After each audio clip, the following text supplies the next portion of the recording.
Herkese merhaba. Bol kazançlı, sağlıklı, güzel bir gün olsun. Şimdi altın ve gümüşle başlıyoruz analizlerimize. Öncelikle tabii bu Ukrayna-Rusya gerginliği söz konusu. Fakat bunu ben burada size uzun uzadıya anlatacak değilim.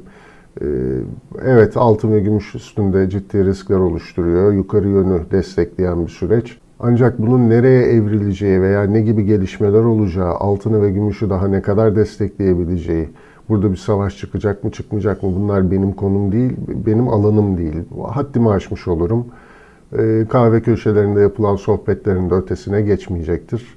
O yüzden bu konulara çok fazla girmeyeceğim ama bu haberleri de yakından takip etmeye devam edeceğiz. Altın ve gümüşü etkileyecek diğer bir konuda makroekonomik veriler. Yani Amerika'daki özellikle faiz oranları, faiz artışları, FED kararları, bunun yanı sıra işte enflasyon verileri, bunları takip etmeye devam ediyoruz ve biliyorsunuz bu negatif reel faiz var şu an Amerika'da. Yüksek enflasyon, düşük faiz.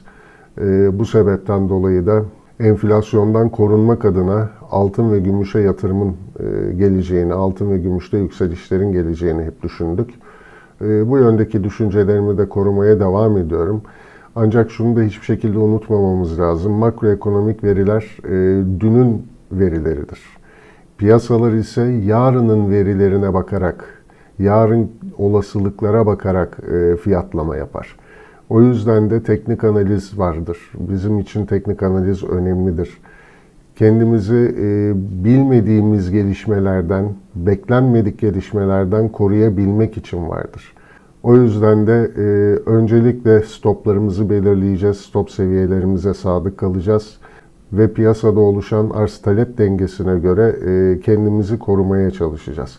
O yüzden de gelin şimdi grafiklere geçelim. Grafikler üzerinden altın ve gümüş konuşalım. Şimdi öncelikle ons altınla başlayalım analizlere.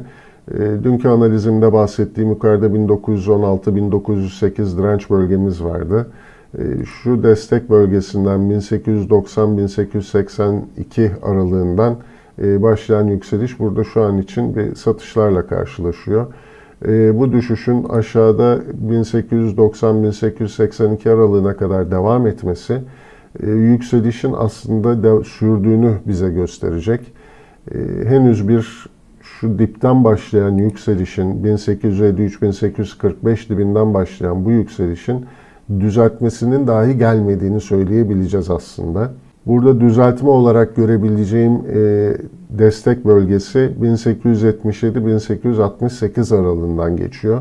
Buraya kadar olan satışların şu aynı zamanda beyaz trend çizgisiyle belirlediğim alana kadar sarkması da normal karşılanır. Bu çünkü şöyle 4 saatliklere dönersek 2020 Kasım ayında başlayan şu düşüş trendimizin tekrar test edilmesi anlamına gelecek. Bu da kırılan direncin destek olarak çalışıp çalışmadığını görmemiz gereken bir süreç olacak aslında. Şuradan tekrar bir saatlik grafiklere dönelim. Ve sonuç olarak bu bölge kritik bölge. Yani şu dipten başlayan, 1845'ten başlayan bu yükselişin düzeltmesi olarak görebileceğimiz seviyedir 1877-1868. Ancak buradan gelen satışlar aşağıda 1853-1845 desteğine kadar devam ederse bu sefer de buradan gelen talebin arza dönüştüğünü, dolayısıyla bu alanda bir arz-talep dengesinin oluştuğunu ve piyasanın bu bölgede yataya geçtiğini, bu ihtimali değerlendirmeye başlayacağız. Kısacası ons altın için aşağıda 1845 kırılmadığı sürece yönün yukarı olduğunu, altın için en kötü ihtimal aşağıda 1845-1853, yukarıda ise 1916-1908 aralığında bir yatay harekete geçebileceğimiz bir süreci kapsıyor bu. Aşağıda 1845 kırılırsa zaten o zaman başka bir şey konuşuyor olacağız. Makroekonomik verilere bakmamız gerekir. Büyük ihtimalle böyle bir olasılık ancak Amerika'daki ciddi bir faiz arttırımıyla gelebilir. O faiz arttırımının ne kadar olduğu o günkü şartlara göre tekrar analizlerimizi güncellememiz gerekir. Şimdi altından bir de ons gümüşe geçelim. Ons gümüşteki zayıf yükselişler devam ediyor hala. Yukarıda dün bahsettiğimiz direnç bölgemiz vardı. 24 aralığından geçen. Onun hafif üstüne atsak da kalıcı olamadık. Tekrar altına sarkıyoruz şu an. Burada takip edeceğimiz destek bölgesi de 23.70-23.54. Bu alana kadar gelen satışlar aslında gümüşte yükselişin devam edeceğini bize gösterir. Bunlar geçici satışlar olarak karşımıza çıkar. Burada esas takip edeceğimiz destek bölgesi 23.10-23 aralığıdır. Bu da gene altındaki gibi şu oluşan talebin arza döndüğünü bize gösterecek. O yüzden bu bölgeyi yakından takip ediyor olacağız. 23 dolar altındaki ons gümüşteki kapanışlar işin biraz şeklinin tekrar değişmeye başladığını bize gösterir. Dediğim gibi bu da ancak Fed'in güçlü faiz arttırımlarıyla olacak bir hareket. O dönemde tekrar o günkü verilere bakarak analizleri güncelleyeceğiz. Kısacası şu an için onslarda herhangi bir ters durum söz konusu değil. Bu destek bölgelerimizi takip ederek yukarı yönde devam ediyor muyuz? Bunu anlamaya çalışacağız. Şimdi bir de gramlara geçelim. Çünkü çoğunluğunuzu ilgilendiren aslında bu gram analizleri.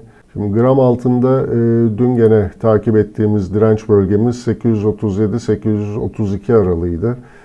Bunun üstünde kapanışlar alıyoruz şu an.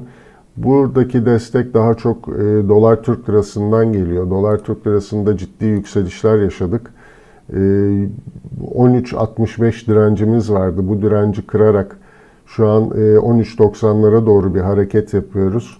Dolayısıyla altını ve gram gümüşü destekleyen daha çok şu an dolar Türk lirası diyebiliriz. Bugün için takip edeceğimiz destek bölgesi 832 aşağıya kırılıyor mu? Bunu kontrol edeceğiz. Gram altın içinde bir alt desteğimiz 825-820 aralığı olacak. Hali hazırda bir düzeltme gelmediği için şu aşağıdaki 807 ve 803 arasındaki şu alan aslında önümüzdeki süreçte bizim için en önemlisi olacak. Ancak buralara kadar sarkabileceğini dahi düşünmüyorum ben. Çünkü dolar Türk lirası yukarıya gitmeye başladı.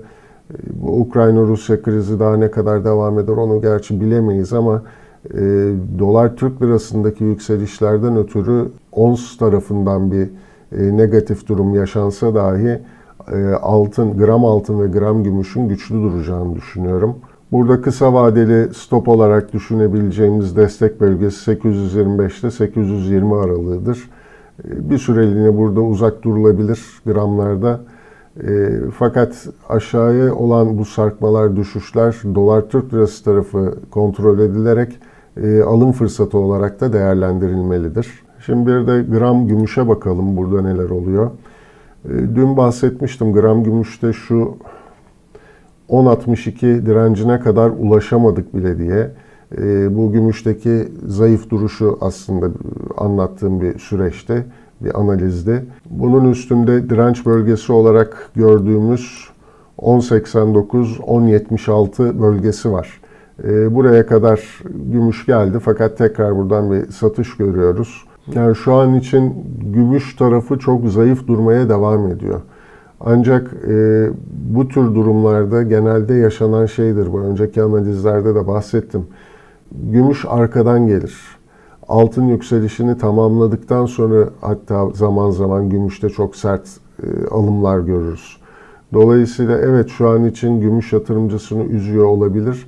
Ancak bu Ukrayna-Rusya gerginliği devam ettiği sürece Amerika'daki negatif reel faiz süreci yani enflasyonla faiz arasındaki o uçurum devam ettiği sürece mutlaka bir yerde altın yükselişini durduracak, arkasından gümüş de çok sert hareketler yapacaktır diye umuyorum, bekliyorum. Tabii ki bunu bugünden öngörebilmemiz mümkün değil. Beklenmedik bir gelişme olur. Gümüş bu yükselişini yapmadan da düşüşe geçebilir. Bunları bilemeyiz. Ama biz destek direnç bölgelerimizi gene takip ederek buna karşı önlem alabiliriz. Kendimizi koruyabiliriz. Bu noktadan da baktığımızda aşağıda 10-17-9.98 aralığı önemli bir destek bölgesi. Bu bölgenin kırılması demek gümüşteki şu yatay banda tekrar geri dönmemiz anlamına gelecek. O zaman belki biraz gümüşten de uzak kalma gereği duyabiliriz. Bu seviyeleri takip ederek işlemlerimize yön vereceğiz önümüzdeki süreçte. Evet, bugünlük de altın ve gümüşten bu kadar diyelim. Tekrar görüşmek üzere, hoşça kalın.